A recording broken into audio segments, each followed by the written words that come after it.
ओम नमो भगवते वासुदेवाय। प्रस्तुत है श्रीमद् भगवद गीता का दूसरा अध्याय, श्लोक संख्या 27 और 28। श्लोक संख्या 27 इस तरह से है। जातस्य हि ध्रुवो मृत्युर्ध्रुवं जन्म मृतस्य च तस्मात् परिहार्यार्थे न त्वं शोचितुम् अर्हसि। ये बहुत ही प्रचलित है श्लोक गीता का, इसको बहुत ज़्यादा आप सुनते होंगे। इसका अर्थ है, भगवान कह रहे हैं, हे अर्जुन, जिसने जन्म लिया है उसकी मृत्यु निश्चित है और मृत्यु के पश्चात पुनर्जन्म भी निश्चित है। वो इसलिए कह रहे हैं क्योंकि भगवान ने भी समझाई, भाई आत्मा ना तो जन्म लेता है, ना मरता है, ना इसको कोई मार सकता है, ना इसको खा सकता है।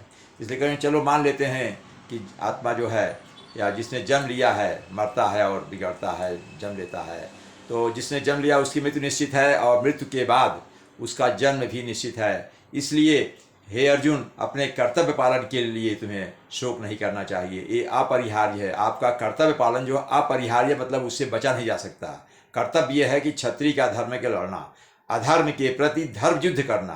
क्षत्रिय का काम है लड़ना। ये तुम्हारा अपरिहार्य कार्य है, इससे बचा नहीं। अपरिहार्य मतलब इस कार्य से, इस कर्तव्य से तुम च्युत नहीं हो सकते, इससे तुमको बचना नहीं है।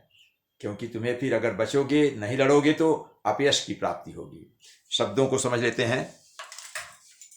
जातस्य जो जन्म लेता है, ही मतलब निश्चय है, उसका ध्रुव निश्चय है। मृत्यु होगी ध्रुवम, मृत्यु धन ध्रुवम होगा। इसका संधि विच्छेद मृत्यु ध्रुवम एकदम स्पष्ट है। मृत्यु प्लस ध्रुवम, मृत्यु निश्चित है। ध्रुव मतलब निश्चय। जन्म मृतस्य च, और मरने वाले का मृत्यु, जन्म मरने वाला का जन्म और मरने वाले का जन्म निश्चित है। यानी जो पैदा होता है उसकी मृत्यु निश्चित है और जो मर जाता है उसका जन्म भी निश्चित है, दोनों है। तस्माद अपरिहार्य, इसमें है तस्माद, तस्मात प्लस आ जाएगा इसमें, अपरिहार्य प्लस अर्थ है। तस्मात इसलिए, अपरिहार्य इसका अपरिहार्य कार्य में ये अपरिहार्य स्थिति है, उसके लिए न तुम सोचतुम अर्हसि। सोचतुम अर्हस में दो शब्द हैं, सोचितुम प्लस अर्हसि। सोचते मतलब सोच करने की, अर्हस मतलब योग्य नहीं होती, इसलिए तुमको इसमें सोच करने की आवश्यकता नहीं है।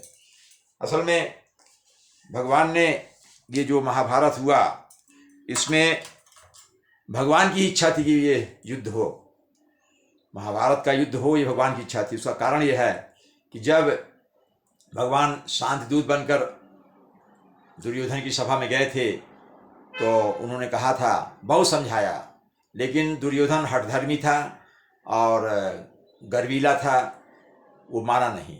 घमंड गर्व से चूर्ण था और बहुत हठधर्मी था। और उसका साथ उसके धृतराष्ट्र जो पिता थे, अंधे थे राजा, वो भी उसको साथ देते थे, उनका भी मौन समर्थन रहता था। तो इसलिए कि भगवान ने उनको बहुत समझाया और उन्होंने कहा, देखिए बहुत इतना समझाने के बाद तुम नहीं समझ रहे हो, उनका तो आधा हक है, क्योंकि पांडु के 5 बेटे और धृतराष्ट्र के 100 बेटे। तुम 100 भाई हो, 5 भाई हैं, तो धृतराष्ट्र और पांडु दोनों भाई भाई थे, तो उनका आधा हिस्सा होता है। तो धृतराष्ट्र समझते हैं कि वो आधा ले लेंगे तो आधे में 5 ही भाई हैं और हमारे आधे में 100 बेटे हैं, तो उनका बहुत बड़ा नुकसान होगा, ये भी उनके दिमाग में रहता था। तो फिर उनकी क्या गलती थी, उनके 5 बेटे, तुमने 100 पैदा कर लिए, तुम जानो, तो ये तो भोगना ही आपको।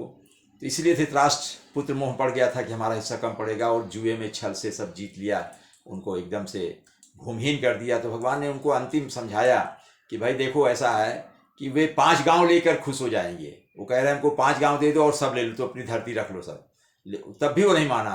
तो दुर्योधन गुस्सा होकर बोला कि हे भगवान, पिष्ट पेष्टम इदम छिद्यतामिताम, बार बार वही बात मत कहो, पिष्ट पेष्टम इदम छिद्यतामिताम कथाम, बार बार वही बात मत कहो, बार बार पीसी हुई चीज को पीसो मत, बार बार इस कहानी को छोड़ दो, मैं कुछ नहीं दूंगा। फिर समझाया भगवान ने, नहीं माना। तो फिर अंत में बोल दिया, सूच्याग्रम नैवम दास्यामि बिना युद्धेन केशव, बोल दिया, सूच्याग्रम नैव दास्यामी बिना युद्धे न केशव। हे केशव, मैं बिना युद्ध के एक सुई के नोक के बराबर जमीन का टुकड़ा नहीं दूंगा। तब भगवान को फिर गुस्सा आ गया।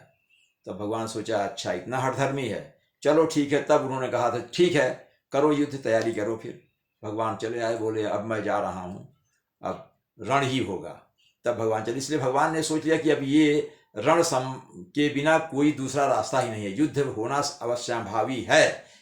और उनकी भी इच्छा थी कि बिना युद्ध के ये अधर्मी लोग जाएं, मतलब इनका नाश नहीं होगा। अधर्म इतना कर रहे हैं, अब इनका पाप बहुत बढ़ चुका है, इनको मरना ही आवश्यक है। इसलिए भगवान ने ठान लिया था। इसलिए बार बार वो अर्जुन को समझा रहे हैं कि युद्ध करो। इधर उनके क्षत्रिय धर्म का उन्हें याद दिलाते हैं कि तुम क्षत्रिय हो। उनको मतलब एक तरीके से उत्तेजित करते हैं क्षत्रिय धर्म का वास्ता दे करके, इसलिए ये कहा गया।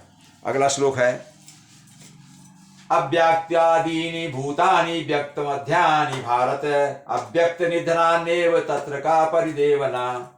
इसका अर्थ है, भगवान ये कह रहे हैं कि हे अर्जुन, सारे जीव प्रारंभ में अव्यक्त रहते हैं और मध्य अवस्था में व्यक्त होते हैं।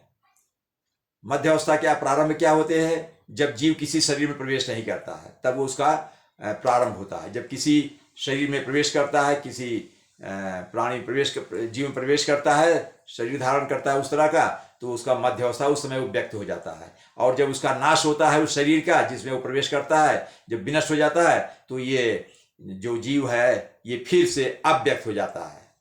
तो इसलिए शोक करने की आवश्यकता नहीं है, लड़ाई करो, युद्ध करो और तैयार हो जाओ।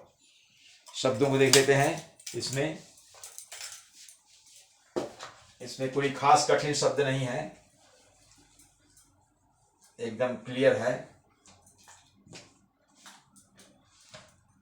अव्यक्तादीनि, ये शब्द इसमें अव्यक्तादीनि, अव्यक्त प्लस